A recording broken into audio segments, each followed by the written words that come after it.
a lot of cameras.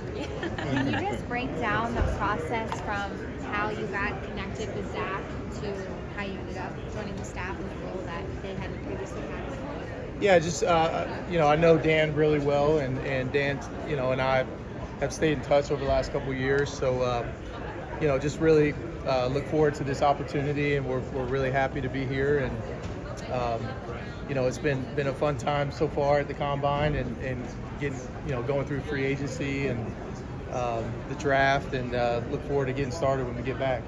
Sometimes the dumbest question is, what does the passing game coordinator do? I mean, what offensive coordinators do, but yeah, we're still. Is it game plan specific? Is it schematics? Is it a little bit of everything? Yeah, we're still working through all that. We have, it's a great staff here. So just really look forward to getting back to Cincinnati next week, and moving forward and getting ready for the off season as we get through the draft. But yeah, we're still kind of working through all that. I just know it's a great staff. Really excited to be here, and really be a part of something special. When they pitched you the vision of the job, and when you were looking at it, what was a sketch of kind of what they wanted you to bring to the offense? Yeah, just another set of ideas, and again, they've had a lot of success here, and I'm really excited to be a part of that and try to add value. And again, we haven't spent a lot of time, discussing, the plan moving forward, but again, I know it's a great opportunity for family to be here and be a part of something special. How similar is, Zach was talking about you yesterday, and there's a lot of similarities in the language of the Vikings offense and the Bengals, because all coming from the Rams. But how different and how similar is it from your perspective, having now dove in a little bit on the Bengals side? Yeah, it's very similar. The core philosophies are the same.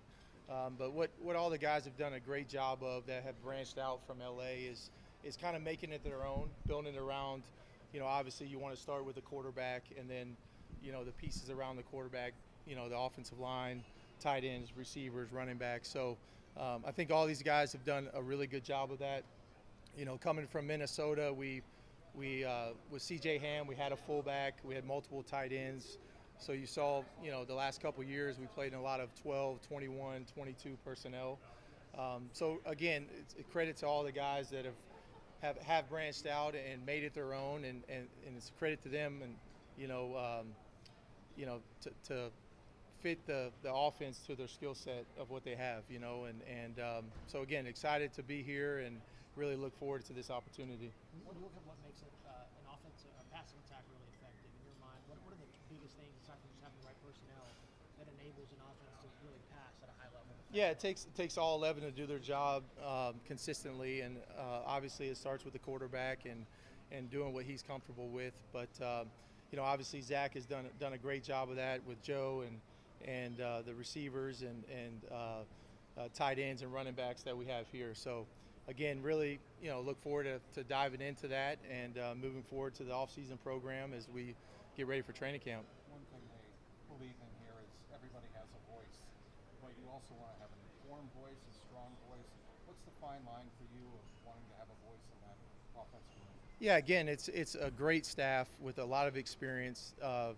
We've had a lot of success here, and again, just excited to be a part of that and to see where I fit in. And again, we haven't really dove into that much yet. It's still early on, but again, I know it's just a great opportunity for me to grow as a coach and to be, a part of something special, and to join this coaching staff and this team and this organization. Just really excited about it.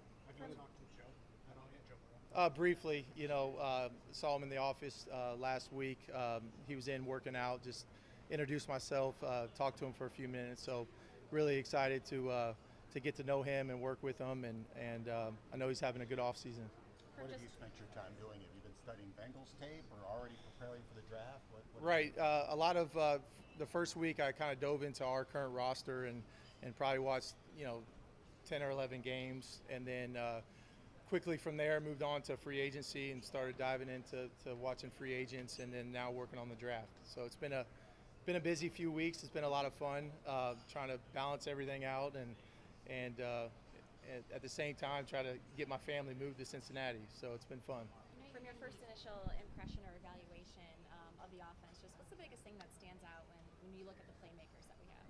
Yeah, we have a lot of them, and I know Zach and Dan have done a great job building this system around the quarterback, and obviously Joe does a great job of getting the ball to those playmakers, and so it's going to be a lot of fun.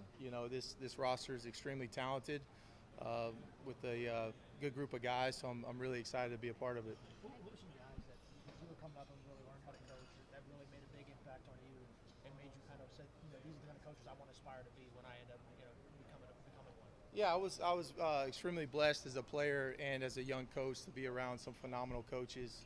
As a player, playing for John L. Smith and Bobby Petrino at University of Louisville, then going on to James Madison, playing for Coach Matthews and Jeff Durden. So I was very blessed as a player to be around some really talented offensive minds.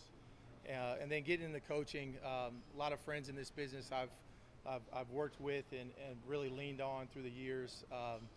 Dave Ragone is a really good friend of mine. We were teammates at Louisville and actually coached high school football together. So he's been a huge mentor for me. And then 3 years in Denver with Mike Munchak was awesome. Learned a ton of football from him. The way he prepares, the way he interacts with his players. There's so much to learn from a guy like that.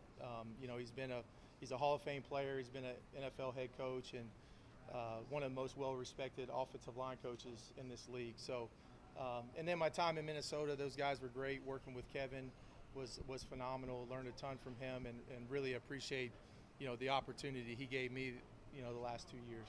Prior to this year, there hadn't been a lot of change on the Bengals coaching staff. Did you get the impression, talking to Zach, that he was eager to see what new, fresh ideas you might be able to bring to the mix? Yeah, it was great going through the interview process with Zach and Dan, and really enjoyed to get to know those guys and kind of what their plan is moving forward. And again, my wife and I are really excited to be a part of such a special place and a group of coaches and a team full of talented players. So excited to get started, once we get through the draft and get ready for the off-season program. Do you, just following up on what you were talking about with your offensive line background, I know as the passing games coordinator, you're going to be focused a lot on passing game, but do you get the sense that you'll be involved in working with Frank Pollock in the run game and putting the protection plan together? Yeah, again, we haven't went through all of that, but I do know the background with the offensive line has been huge for me in my career, my development. I always tell people I wish I did this 10 years ago before I called plays in college football. It's just so much goes into it up front. You like to think that the games are won, at the line of scrimmage. And so yeah, diving into the run game and the protection plan the last 5 years of my career has been huge for me, and I look forward to using that knowledge and that experience here. One theme has been explosive plays over the past couple of years. Dan just mentioned it a bunch of times. What's the best way to create more explosive plays? I know there's a bunch of different ways, but how do you view it? Yeah, for us in Minnesota, I think we were, top 5 in the league in explosives, if I remember right. But I think a big part of that is, again, all 11 being involved, doing their job, having weapons on the outside, having a quarterback that can distribute the ball on time. And but I really think it stems from, the marriage of the run and pass. If you can get your run game going and then have the play action pass off of that to create the coverages and the one-on-one matchups you want on the outside. And so I thought we did a really good job of that in Minnesota. How much did you hear from Justin Jefferson about what Jamar Chase was like, and did that ever come up? It hasn't. When I took this job, I haven't actually seen JJ since I got here. But JJ was great to work with. Such a competitor. Works really hard. A lot of fun to coach. And I'm just, again, excited to be around the weapons we have here because I know we have a lot of them. It's interesting because Justin had such a great start to his career, one of the most unprecedented runs early in his career. When did you get the sense that he was really that good and that he had a chance to be really one of the top receivers in the league? Yeah, he's a dominant player because to me it's the way he works and prepares every single day. And I think he came into a great opportunity in Minnesota, and with Kevin coming on board and the system and the ways we moved him around and took advantage of matchups. I think really was a perfect fit for JJ. But yeah, JJ's obviously extremely talented, but he works really hard, and football is really important to him.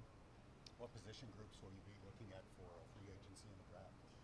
Oh, I'm looking at all of them, so it's just trying to find the guys that fit what our needs are. And again, that's a long process. It's just now starting. So, we'll just continue those conversations these next few weeks and see what happens. There's a lot of good receivers in this draft, and sometimes we don't always see great college receivers translate to being great NFL receivers. Being around the game as long as you have, what is that difference that makes guys who are really good college players really great NFL receivers? Yeah, it is a great draft class, but really guys that can come in and have the ability to learn the system and to be able to play fast like you see, on their college tape, go out there and play with confidence.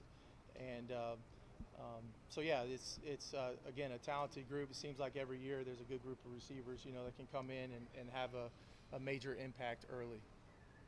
When you were in Minnesota, you guys added TJ Hawkinson at tight end. When you add a dynamic tight end like that, how does it change things? Because obviously you have weapons on the outside. Right. It really helps. It's a huge stress for the defense to have to defend multiple guys in the pass game. So, in Minnesota, having 2 or 3 receivers, coupled with a tight end like TJ was huge for us, especially on the weighty downs, whether it was, third down or in the red zone. It just, forced the defense hand a little bit. We just knew we could find a matchup between one of the 3 guys on the perimeter. What's your lasting memory from the December game at Paycor Stadium against the Bengals? Yeah, it was a tough loss for us that day, but it was just two great teams. It was an awesome game. Went back and forth, and obviously the turnovers were a big issue for us in Minnesota. But yeah, it was a great game. I'm sure the fans really enjoyed it, and but yeah, we're excited to be here and ready for the off-season program to start. Have you ever seen a catch like TJ at the end of that game? Yeah, that was phenomenal. Obviously, he's a great player, one of the best in the league. So it doesn't surprise me. But yeah, that was a great catch and a big play in that game, obviously.